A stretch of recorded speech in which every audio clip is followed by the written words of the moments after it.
Aujourd'hui, je t'emmène dans ma dernière opération immobilière et je vais te donner tous les chiffres et même le secteur. La seule chose que je puisse te dire, c'est qu'elle m'a coûté moins de 50 000 euros net vendeur.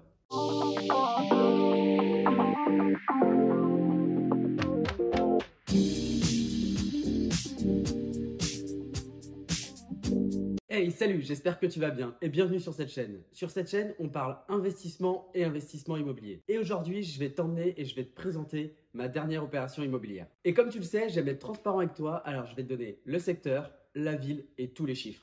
Allez, c'est parti, on part tout de suite en Bretagne sur la commune de la Chapelle-Blanche. C'est une commune qui se situe à 30 minutes de Rennes, c'est une des raisons pour laquelle je l'ai choisie. De Rennes est une ville très dynamique avec un taux d'emploi très important. J'ai pu constater qu'il y avait sur ce secteur une anomalie de marché, c'est-à-dire une forte demande locative mais un prix de l'immobilier à l'acquisition qui reste très accessible et très bas, qui permet d'obtenir de très bonnes rentabilités. En ce qui concerne le choix du bien, j'ai choisi une petite maison, et ça pour deux raisons. La première, ça permet d'avoir un coût d'acquisition relativement bas, et donc d'en acheter plusieurs en diversifiant mon secteur. Et la deuxième, c'est que je constate actuellement qu'il y a une pénurie de logements, et notamment de petits logements avec une ou deux chambres. Pourquoi ?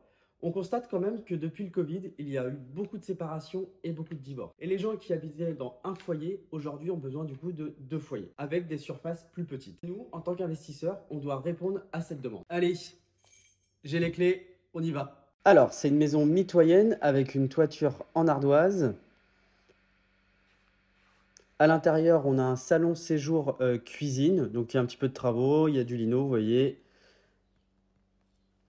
Et à l'extérieur, on a un très beau jardin bien exposé. Et à l'étage, on a une chambre et une chambre en enfilade avec sa salle d'eau.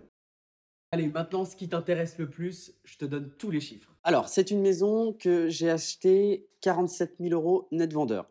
En ce qui concerne les frais de notaire et les frais d'agence, il y en a pour 10 000 euros. Et les travaux, je les estime à peu près à 4 000 euros. Soit un total de 61 000 euros, tout compris.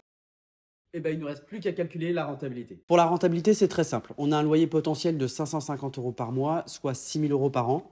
Le type de location, ça sera une location vide, donc il n'y aura pas de surcoût pour les meubles, ce qui nous fait une rentabilité brute à 9,83%. Voilà, tu sais tout de ma dernière opération immobilière. Et pour résumer, c'est une opération qui n'est effectivement pas extrêmement rentable. J'en ai fait des bien plus rentables que celle-ci, mais je l'ai faite parce qu'elle était très facile, pas trop de travaux, pas trop de travail à faire dessus. Et surtout sur ce secteur qui, je pense, va se dynamiser. J'espère faire une belle plus-value à la sortie. Donc, je ventile ma rentabilité à la fois sur la rentabilité locative qui tourne autour de 10%, mais également sur la spéculation possible à la revente dans quelques années. Tu te poses sûrement la question, pourquoi je loue ce bien en vide? Parce que comme tu le sais, je suis un adepte de la location meublée non professionnelle, ce qu'on appelle le LMNP.